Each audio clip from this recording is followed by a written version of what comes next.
जय हिंद दोस्तों। आज की क्लास में स्पेशली हम कोड पर डिस्कस करेंगे।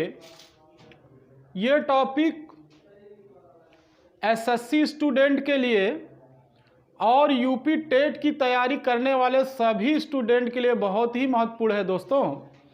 तो आज हम कोड पर परिचर्चा करेंगे। ये ज्योमेट्री का पोर्शन है और इसकी उपयोगिता सभी एग्ज़ाम में है दोस्तों। तो आप इसको बहुत ध्यान से आप समझेंगे और वीडियो को लास्ट तक देखिएगा दोस्तों। यूपीएसआई के लिए 5 अप्रैल से इम्पॉर्टेंट क्वेश्चन की सीरीज़ हम ला रहे हैं। टॉपिक वाइज सीरीज़ पर हम डिस्कस करेंगे दोस्तों।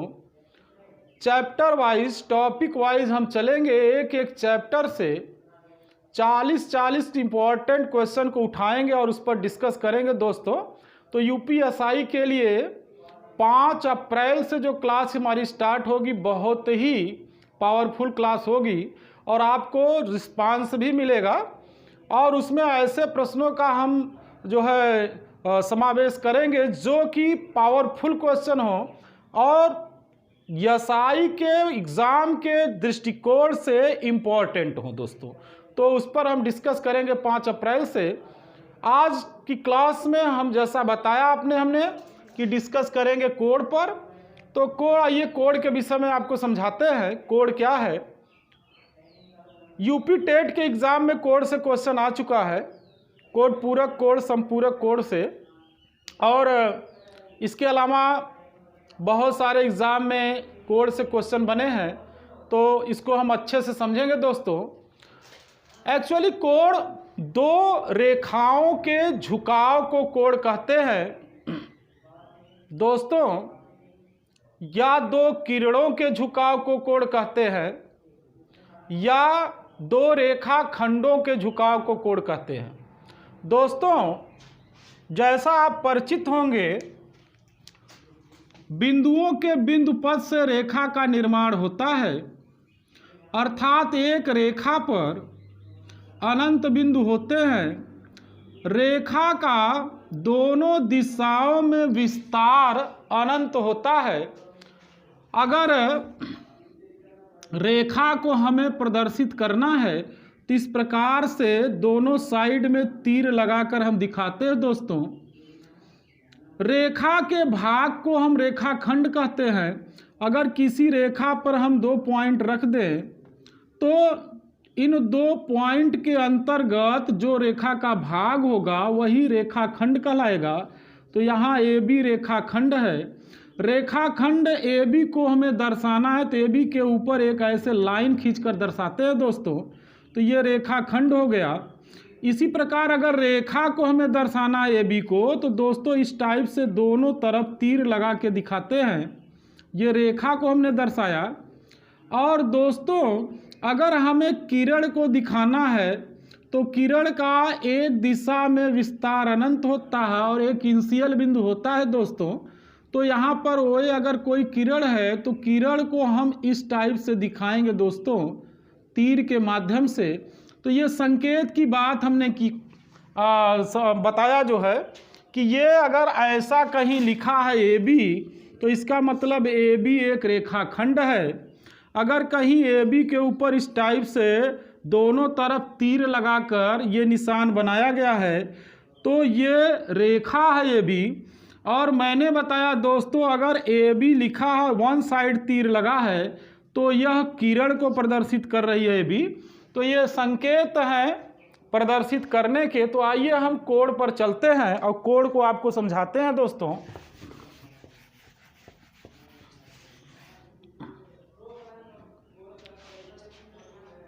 मैंने बताया कि 2 किरणों के झुकाव को कोड कहते हैं जिनका इनिशियल बिंदु अंत बिंदु एक ही हो। जैसे अगर मान लीजिए एक किरण हमने दोस्तों OA खींचा और दूसरी किरण हमने OB खींचा, इनका इनिशियल बिंदु अंत्य बिंदु एक ही है। देखिए OA का भी अंत्य बिंदु O है, OB का भी अंत्य बिंदु O है। अंत्य बिंदु मतलब है इनिशियल पॉइंट, इनिशियल पॉइंट, तो दोनों का इनिशियल पॉइंट O है, तो इन दोनों किरणों के झुकाव को या फैलाव को दोस्तों कोण कहते हैं।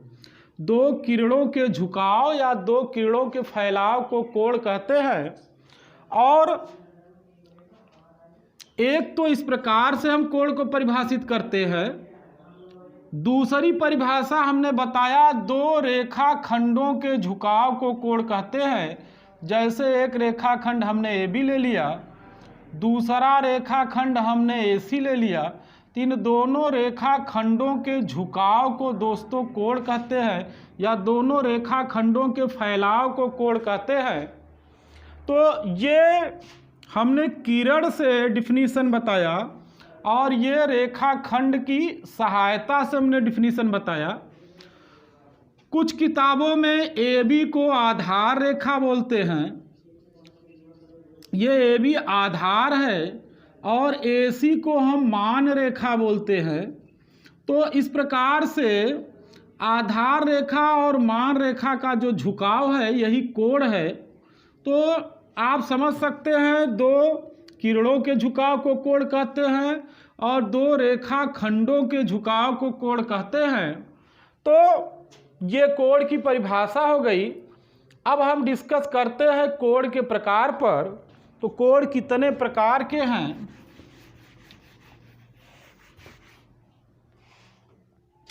कोण का क्लासिफिकेशन दोस्तों स्थिति और दिशा के आधार पर किया गया है, जिसको हम धीरे धीरे समझेंगे।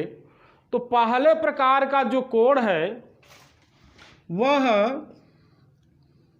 न्यून कोण होता है। न्यून कोण। अब न्यून कोण क्या है? तो इसको समझने के लिए हम चतुर्थांश के माध्यम से आपको समझाएंगे। ये क्षैतिज रेखा x अक्ष, ऊर्ध्वाधर रेखा y अक्ष, दोनों रेखाओं का प्रतिच्छेद बिंदु यह मूल बिंदु होता है दोस्तों, जिसे हमने O से लिखा। तो ये OX जो रेखा है, इसके साथ अगर हम कोई रेखा खींच दें OP, तो x अक्ष के साथ जो OP रेखा कोण बनाएगी यह न्यून कोण होगा। ये प्रथम चतुर्थांश में है तो यह न्यून कोण होगा। और न्यून कोण जो होता है दोस्तों, इसका मान 0 अंश से ज़्यादा होता है और 90 अंश से कम होता है। तो इस प्रकार से न्यून कोण 0 और 90 अंश के बीच में होता है। जैसे न्यून कोण की डिफिनीशन हमें देनी है,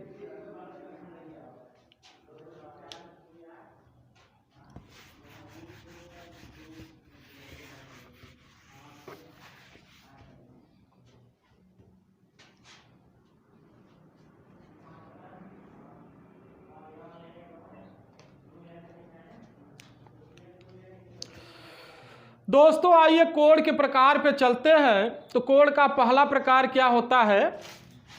कोण का जो पहला प्रकार है वो न्यून कोण।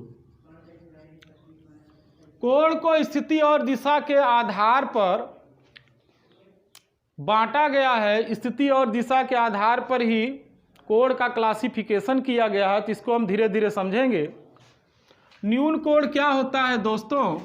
वह कोण जिसका मान 0 अंश से ज़्यादा और 90 अंश से कम होता है उसे न्यून कोण कहते हैं। अर्थात न्यून कोण का मान 0 और 90 अंश के बीच में होता है। तो यहाँ पर हमने एक OA रेखाखंड खींचा और इसके साथ OB रेखाखंड अगर 0 और 90 के बीच कोई कोण बनाएगी तो इसे न्यून कोण कहेंगे।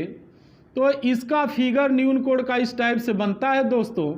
जैसे न्यून कोण का अगर हमें उदाहरण देना है तो 30 अंश का कोण, 60 अंश का कोण, 70 अंश का कोण, इस प्रकार के कोण न्यून कोण होते हैं, अर्थात 0 अंश से ज़्यादा और 90 अंश से कम के कोणों को, जिन कोणों का मान 0 अंश से ज़्यादा 90 अंश से कम होता है, उसे हम न्यून कोण कहते हैं।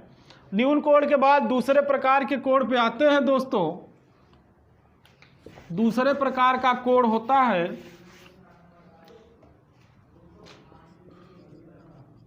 समकोण, राइट एंगल। तो समकोण क्या होता है? वह कोण जिसका मान 90 अंश होता है। यहाँ ओए हमने एक रेखाखंड खींचा और इसके साथ 90 अंश का कोण बनाने वाली एक दूसरा रेखाखंड वो भी खींच दिया, तो दोनों के बीच जो कोण बनेगा ये समकोण कहलाता है दोस्तों। अर्थात वह कोण जिसका मान 90 अंश होता है समकोण कहलाता है।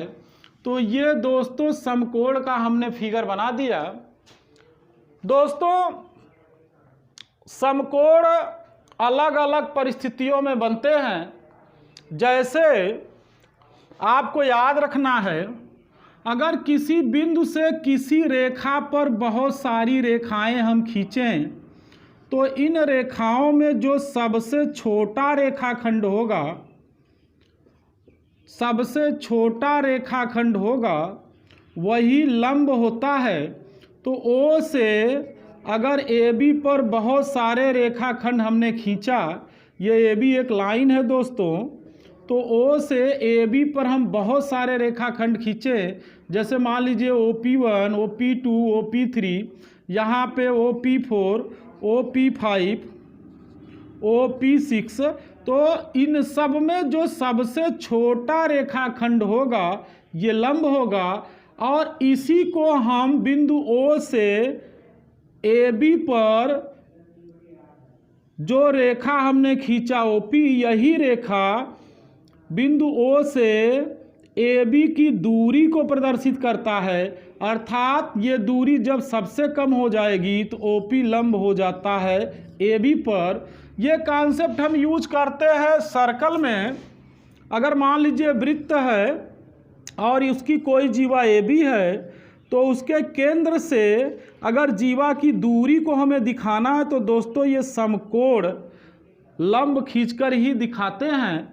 तो वृत्त के केंद्र से जीवा की दूरी अगर हमें दिखाना है तो समकोण दूरी OA भी होगी, दूरी OB भी होगी, लेकिन जो सबसे कम दूरी होगी O से AB की, यही दूरी जो है लंब कहलाती है दोस्तों।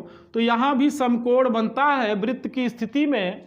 और ऊंचाई जब भी हम लेते हैं दो रेखाओं, किसी बिंदु से किसी रेखा की दूरी या ऊंचाई जब भी लेते हैं तो वो लंब ही होती है, इसको आप समझ के रखेंगे। तो ये दूसरे प्रकार का कोण हमने बताया समकोण। तीसरे प्रकार का कोण होता है न्यून कोण। तीसरे प्रकार का कोण होता है अधिक कोण। तो दोस्तों अधिक कोण क्या होता है?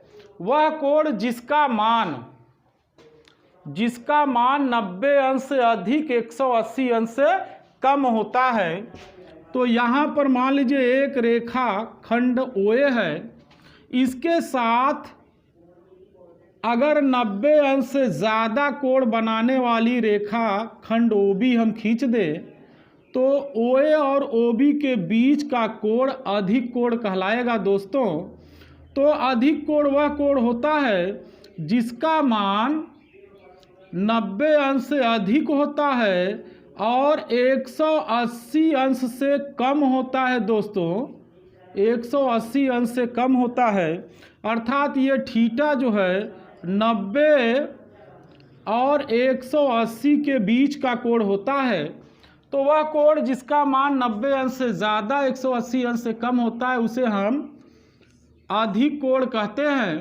तो यहाँ समझ सकते हैं आप एग्जाम्पल में, अगर हमने 110 अंश का कोण रखा तो अधिक कोण होगा, 120 अंश का कोण रखा तो अधिक कोण होगा, 150 अंश का कोण रखेंगे तो अधिक कोण होगा।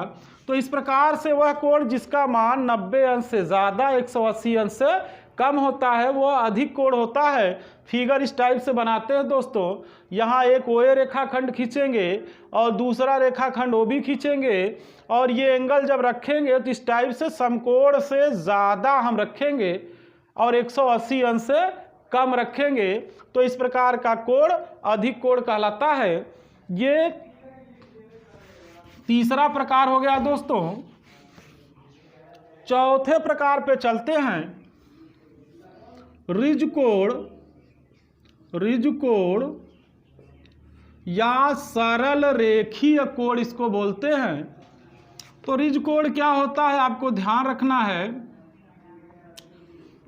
किसी रेखा के एक तरफ बने कोण को हम रिज कोण कहते हैं दोस्तों। अगर यहाँ पर कोई AB रेखा है तो इस रेखा के एक तरफ जो कोण बनता है उसी कोण को हम रिज कोण कहते हैं या सरल रेखीय कोण। और रिज कोण का मान 180 अंश होता है, अर्थात वह कोण जिसका मान 180 अंश होता है उसे रिज कोण कहते हैं या सरल रेखीय कोण कहते हैं। तो सरल रेखीय कोण हमेशा किसी रेखा के एक तरफ बनता है और सरल रेखीय कोण को अगर हमें किरण से दिखाना है तो एक किरण हम OA खींचेंगे दोस्तों और दूसरी किरण हम उसके ठीक विपरीत दिशा में दिखाएंगे इस प्रकार से OB। तो दोनों किरणों के बीच जो कोण बनेगा वह 180 अंश होगा या रिज कोण होगा। तो एक की दिशा इधर दिखाएंगे, दूसरे की दिशा ठीक उसके विपरीत, तो दोनों के बीच का एंगल हमेशा 180 अंश होगा, तो ये रिज कोण बोला जाएगा। अगर दोनों किरणों की दिशाएं समान हम कर देते हैं दोस्तों तो ये कोण देखिए रेखा से भी प्रदर्शित कर, रेखाखंड से भी प्रदर्शित कर सकते हैं, किरण से भी।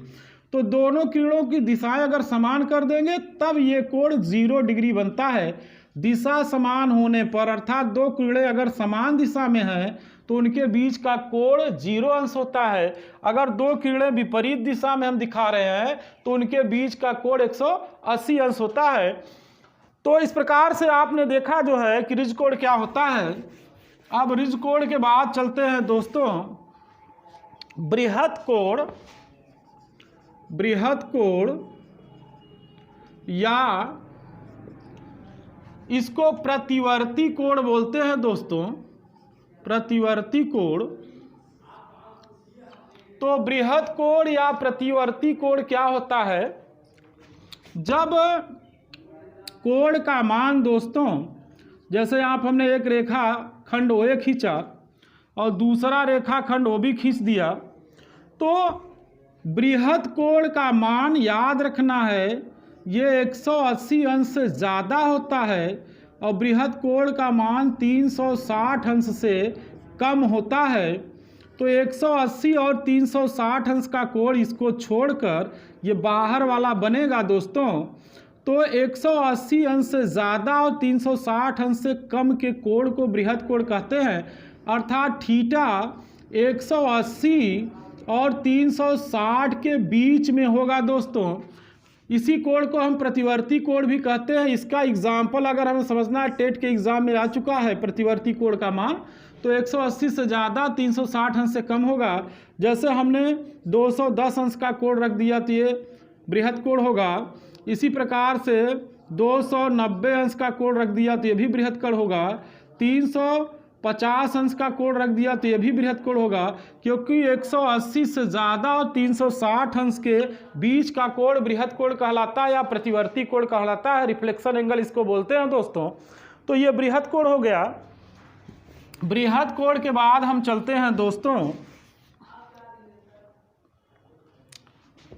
संपूर्ण कोण पर। संपूर्ण कोण, तो दोस्तों आपको याद रखना है जिस कोण का मान 360 अंश हो जाए तो 360 अंश के कोण को हम संपूर्ण कोण कहते हैं। इस लाइन पर अगर टोटल 360 अंश का कोण वन टाइम मूव करके हम बना दें तो ये 360 अंश का जो कोण है दोस्तों, यह संपूर्ण कोण कहलाता है। अर्थात वह कोण जिसका मान 360 अंश होता है वह कोण संपूर्ण कोण कहलाता है। आपको याद रखना है। इसके बाद संपूर्ण कोण यहाँ पर हम रेखाखंड से भी दिखा सकते हैं दोस्तों, किरण से भी इसको हम प्रदर्शित कर सकते हैं। तो यहाँ रेखाखंड से भी कोण को डिफाइन किया जा सकता है या किरण के माध्यम से भी। संपूर्ण कोण के बाद शून्य कोण क्या होता है? तो वह कोण जिसका मान शून्य होता है शून्य कोण कहलाता है। अगर शून्य कोण को दिखाना है तो यहाँ पर एक किरण हमने OA खींचा और इस पर संपाती एक किरण और हमने बना दिया OB, अर्थात अगर दोनों की दिशाएं समान हैं तो आप देख रहे हैं OB और OA दोनों किरणों की दिशाएं समान हैं, तो इस प्रकार से जो कोण बनेगा उसे हम शून्य कोण कहेंगे। तो शून्य कोण वह कोण होता है जिसका मान शून्य होता है। अगर प्लेन में हमको प्रदर्शित करना तो एक किरण OA हमने खींचा और दूसरी किरण अगर हमने रखा तो ठीक OA के संपाती रख दिया OB, तो इस प्रकार से यहाँ जो कोण बन गया टोटल दोस्तों वह बन गया 0 डिग्री। 0 डिग्री का, क्योंकि बोथ रेस जो हैं दोनों किरणें जो हैं उनकी दिशाएं समान हैं। तो समान दिशा में होने पर कोण बनेगा 0 डिग्री। अगर इनकी दिशाएं विपरीत हो जाएंगी तो 180 अंश का कोण बनेगा। तो मैंने बताया था अभी वो रिच कोण कहलाएगा। तो ये शून्य कोण हो गया। मैंने बताया रेखाखंड की सहायता से भी कोण को हम दर्शा सकते हैं, किरण की सहायता से भी दर्शा सकते हैं। और अब हम बात करते हैं दोस्तों कोटि पूरक कोण क्या होता है। कोटि पूरक कोण, कोटि पूरक कोण को हम पूरक कोण भी कहते हैं। तो चाहे दोस्तों हम पूरक कोण कहें या कोटि पूरक कोण कहें, दोनों का मतलब सेंस एक ही होता है। जब दो कोणों का योगफल 90 अंश होता है तो दोनों कोण कोटि पूरक कोण कहलाते हैं। जैसे थीटा अगर कोई कोण है तो इसका कोटि पूरक कोण 90 माइनस थीटा से प्रदर्शित करते हैं। आपको याद रखना है थीटा के कोटि पूरक कोण को 90 माइनस थीटा से प्रदर्शित करते हैं। दोनों का योग 90 अंश होना चाहिए। तो इन दोनों कोणों को जोड़ देंगे दोस्तों थीटा और 90 माइनस थीटा को, तो वैल्यू 90 अंश आ जाएगी। तो इस प्रकार से जब दो कोणों का योगफल 90 अंश होता है तो वे कोण कोटि पूरक कोण कहलाते हैं। जैसे दोस्तों अगर 30 अंश का हमें कोटि पूरक कोण लिखना है तो 90 माइनस 30, तो इसको हम लिखेंगे 60 अंश। इसी प्रकार अगर मान लीजिए 70 अंश का कोटि पूरक लिखना है तो 90 माइनस 70 20 अंश। तो इस प्रकार से किसी कोण का कोटि पूरक कोण हम दे सकते हैं। तो थीटा का कोटि पूरक कोण 90 माइनस थीटा होता है। कोटि पूरक कोण का मान कभी भी ऋणात्मक नहीं होता। आपको याद रखना है इम्पॉर्टेंट फैक्ट, कभी ऐसा न करिएगा कि -30 का कोटि पूरक हम लिख दें 120, क्योंकि निगेटिव कोणों को कहीं भी कोटि पूरक कोण में प्रदर्शित नहीं किया गया है, कोटि पूरक की परिभाषा में कहीं दर्शाया नहीं गया है। तो इस प्रकार से ये फैक्ट अगर हम कहें कि -30 का कोटि पूरक 120 होता है तो ये गलत हो जाएगा दोस्तों, क्योंकि कोटि पूरक कोणों को परिभाषित नहीं किया गया है। ऋण में कोटि पूरक कोण को परिभाषित नहीं किया गया है।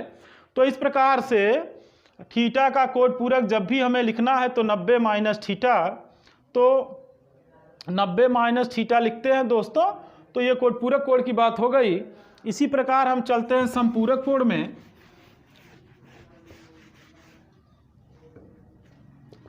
समपूरक कोण क्या होता है?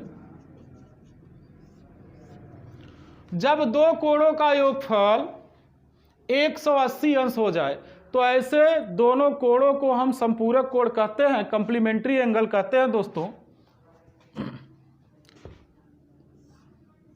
जब दो कोणों का योगफल 180 अंश हो जाता है तो उन्हें हम समपूरक कोण कहते हैं। जैसे थीटा का समपूरक कोण लिखना है तो 180 माइनस थीटा, तो थीटा का समपूरक 180 माइनस थीटा होगा। अगर यहाँ हमें लिखना है 110 का समपूरक लिखना है तो 180 माइनस 110 कर लेंगे दोस्तों, तो ये 70 अंश हो जाएगा। तो इस प्रकार से अगर यहाँ 110 अंश का संपूरक लिखना है तो 180 माइनस 110 कर लेंगे, तो 180 माइनस 110 तो ये मैंने बताया 70 अंश हो जाएगा। इसी प्रकार दोस्तों 100 अंश का अगर संपूरक कोण लिखना है तो 180 माइनस 100 कर लेंगे तो 80 अंश हो जाएगा, क्योंकि दोनों का योग हमेशा 180 अंश होना चाहिए।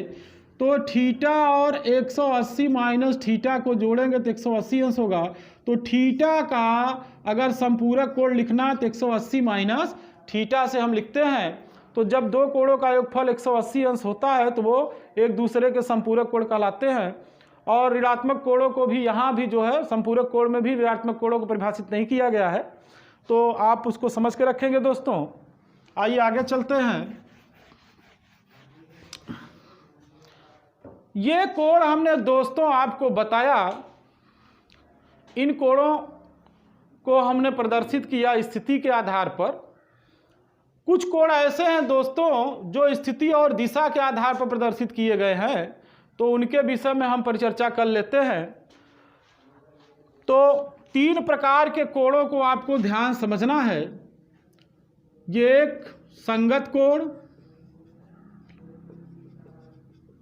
दूसरा एकांतर कोण और तीसरा शीर्षाभिमुख कोण। शीर्षाभिमुख कोण,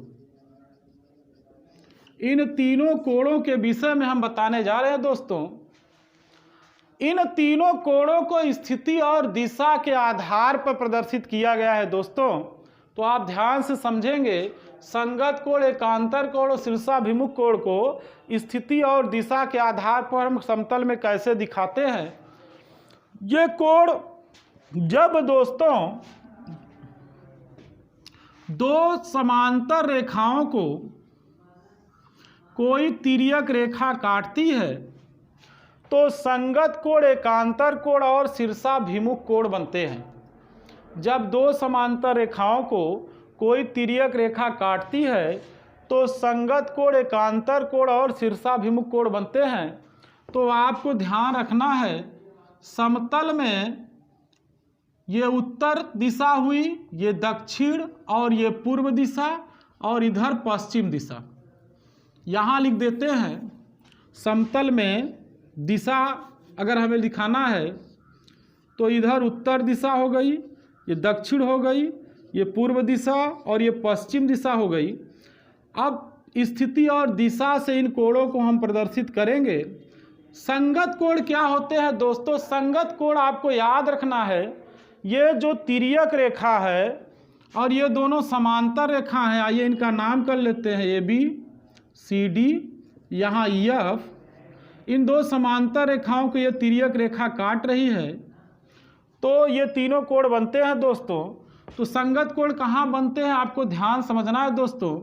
संगत कोण तिर्यक रेखा के दोनों तरफ बनते हैं, तिर्यक रेखा के दोनों तरफ बनते हैं।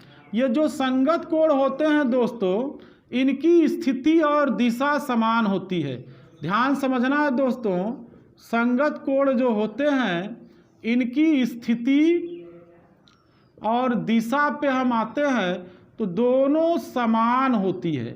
संगत कोणों की स्थिति और दिशा दोनों समान होती है।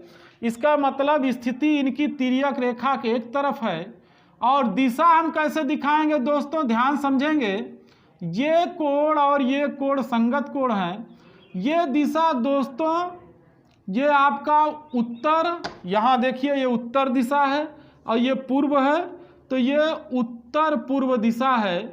तो उत्तर पूर्व दिशा में जो ये कोण बना है तिर्यक रेखा के एक तरफ, दूसरा कोण भी उत्तर और पूर्व दिशा में ही बनेगा। तो आप देख सकते हैं ये दिशा उत्तर है और ये पूर्व है, तो उत्तर पूर्व में है। अगर ये एक्स होगा तो ये भी दोस्तों एक्स ही होगा, ये उत्तर पूर्व दिशा है। तो ये संगत कोण हो गए। इसी प्रकार अगर इधर आएंगे तो अगर वाई कोण है तो ये दिशा आप देखेंगे तो उत्तर और पश्चिम है, तो उत्तर पश्चिम दिशा ये है, ये उत्तर है और ये पश्चिम है, उत्तर पश्चिम ये भी बन रहा है। तो ये कोण भी उसका संगत कोण है, ये भी उत्तर पश्चिम में बन रहा है दोस्तों। तो इस प्रकार से ये उत्तर पश्चिम, इसकी भी दिशा हुई, इसकी भी दिशा उत्तर पश्चिम हुई। इसी प्रकार से दोस्तों संगत कोण में फिर आते हैं, ध्यान से आप समझेंगे, इसको मिटा दे रहे हैं क्योंकि लोकेशन हम दिखा रहे हैं, स्थिति को समझा रहे हैं, क्योंकि संगत कोणों की स्थिति और दिशा के आधार पर ही परिभाषित किया गया है। तो आइए जो है यहाँ पर ये कोण और ये कोण संगत कोण होंगे। अब आप देखिए ये दिशा दोस्तों, ये दिशा पूर्व है और ये दिशा, यहाँ पे देखिए ये दिशा पूर्व है और ये दिशा दक्षिण है। तो पूर्व और दक्षिण में ये कोण, यहाँ जो कोण है पूर्व और दक्षिण दिशा में, ये पूर्व और दक्षिण दिशा है। तो ये दिशा भी दोस्तों, यहाँ जो कोण बनेगा पूर्व और दक्षिण होगा। तो ये दोनों कोण दोस्तों, ये और ये संगत कोण हैं। इसी प्रकार से दोस्तों ये कोण और ये कोण भी संगत कोण हैं, तिर्यक रेखा के एक तरफ बन रहे हैं। दिशा आप देख सकते हैं, ये दिशा पूर्व है और ये दिशा दक्षिण है। तो पूर्व दक्षिण में ये भी कोण बन रहा है, ये वाला, और ये भी कोण दोस्तों पूर्व और दक्षिण दिशा में बन रहा है। तो ये संगत कोण है और संगत कोण आपस में बराबर होते हैं। तो पूर्व दक्षिण की दिशा ये हो गई। तो ये तो मैंने स्थिति के आधार और दिशा के आधार पर हमने संगत कोण बताया दोस्तों। एक बार फिर आपको समझाते हैं। जब ये दो समांतर रेखाओं को कोई तिर्यक रेखा काटती है, यहाँ पे दो समांतर रेखाएं हैं AB और CD, EF ये तिर्यक रेखा इसे काट रही है। तो मैंने बताया संगत कोण बनते हैं, संगत कोण स्थिति और दिशा में समान होते हैं। तो आपको याद रखना है, ये अगर x होगा दोस्तों तो ये भी x होगा। ये दिशा हो गई उत्तर पूर्व, तो ये भी दिशा हो गई उत्तर पूर्व। तिर्यक रेखा के एक तरफ स्थिति है इसकी। इधर आ गए तो ये दिशा, अगर ये भी संगत है, ये भी संगत है, अगर ये y होगा तो ये भी y होगा। तो आप देख रहे हैं उत्तर और ये पश्चिम दिशा हो गई, उत्तर पश्चिम ये भी है और ये उत्तर पश्चिम में ये भी है। स्थिति एक तरफ है तिर्यक रेखा के। और इसी प्रकार दोस्तों मैंने बताया कि अगर हम लोग ये नीचे आते हैं तो आप देख रहे हैं ये दिशा दक्षिण है, ये पूर्व, दक्षिण पूर्व ये भी है, दक्षिण पूर्व ये भी है। तो ये संगत कोण हो गए। अगर ये P होगा तो ये भी P होगा। और इस दिशा में आते हैं दोस्तों तो ये आपका पश्चिम और ये दक्षिण है, पश्चिम दक्षिण ये भी है, पश्चिम दक्षिण ये भी है। तो ये दोनों कोण भी संगत कोण हुए। अब दोस्तों आपको संगत कोण की सिचुएशन हमने बताई। स्थिति तिर्यक रेखा के एक ही तरफ है इनकी, और दिशा हमने बताया इनकी जो है अलग अलग होती है। इसके बाद संगत कोण के बाद दोस्तों आपको समझना क्या है कि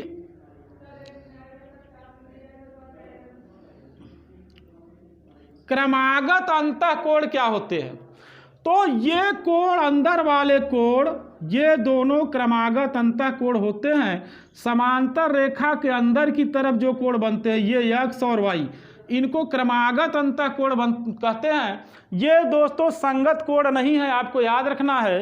ये संगत कोण नहीं है बल्कि ये क्रमागत अंतःकोण है। और दो क्रमागत अंतःकोणों का योगफल 180 अंश होता है।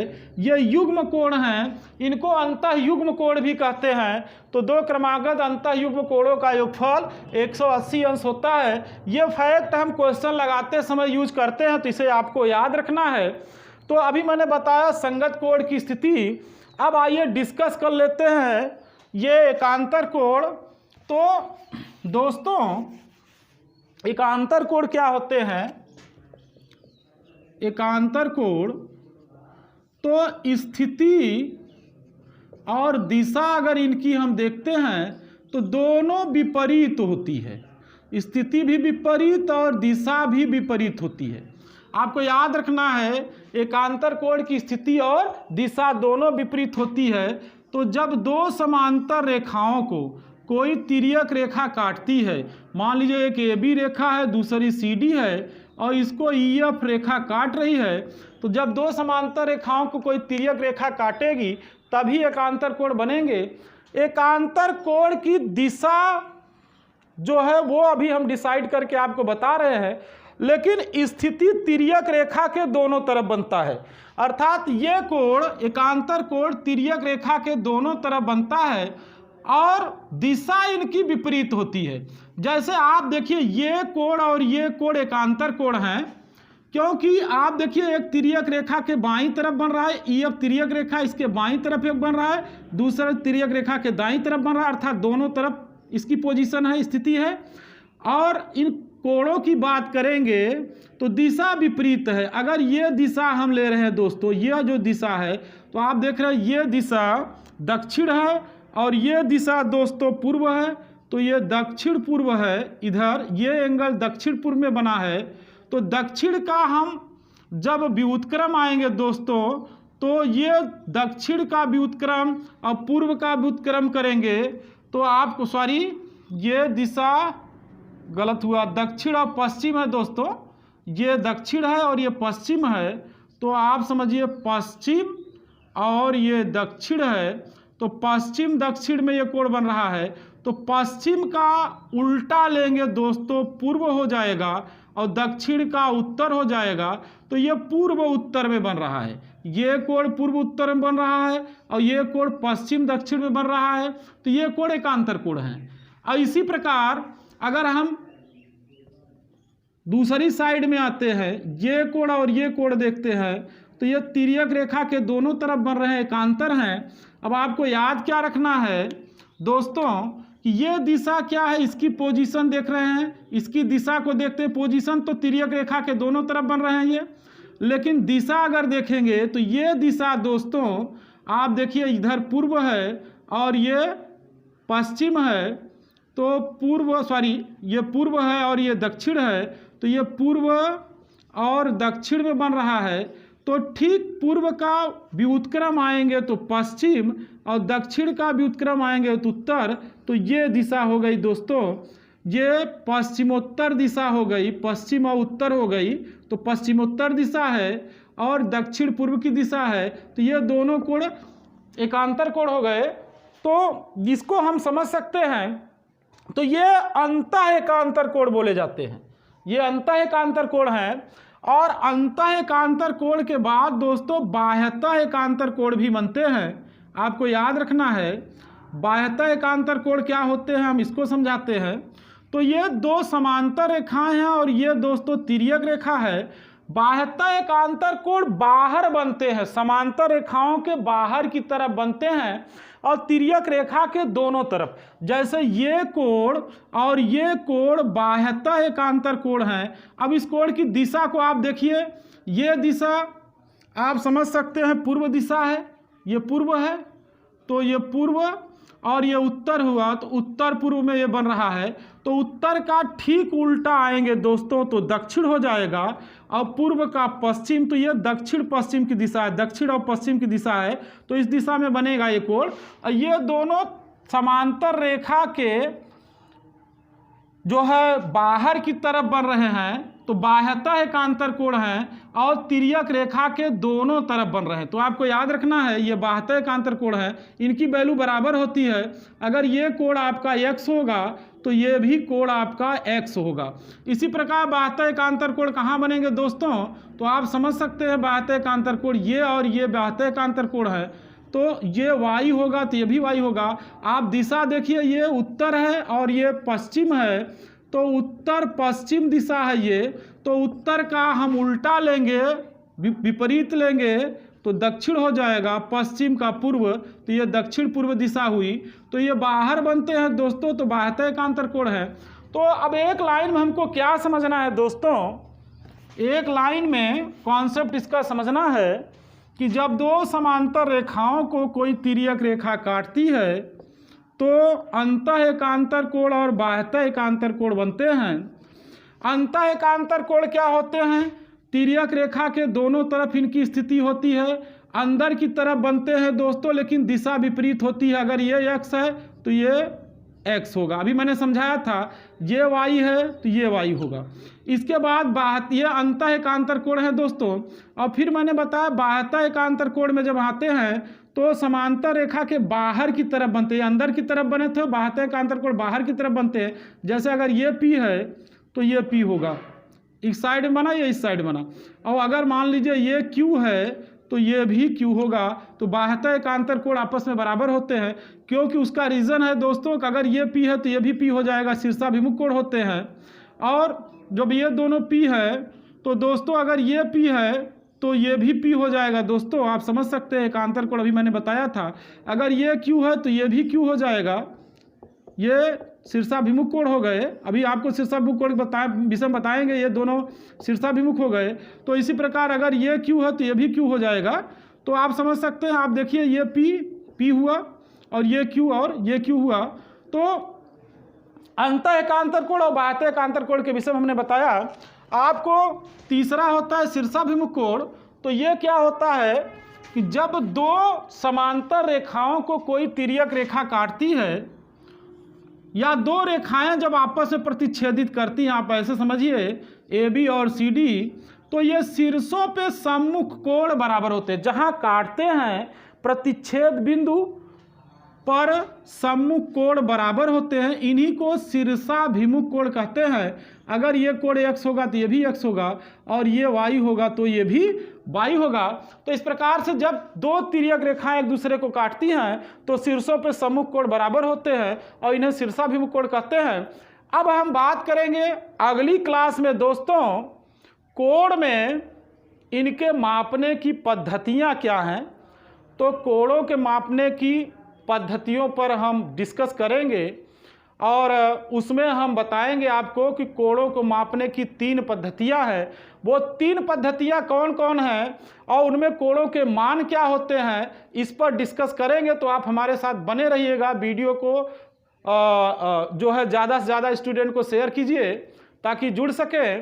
और जैसा मैंने बताया अगली क्लास में UPSI के लिए 5 तारीख से मैं स्पेशल जो है क्वेश्चन सीरीज स्टार्ट करने जा रहा हूं, तो उसका भी आप लाभ ले सकते हैं। बहुत ही अच्छी सीरीज चलेगी और उसमें पावरफुल क्वेश्चन को रखा जाएगा। धन्यवाद।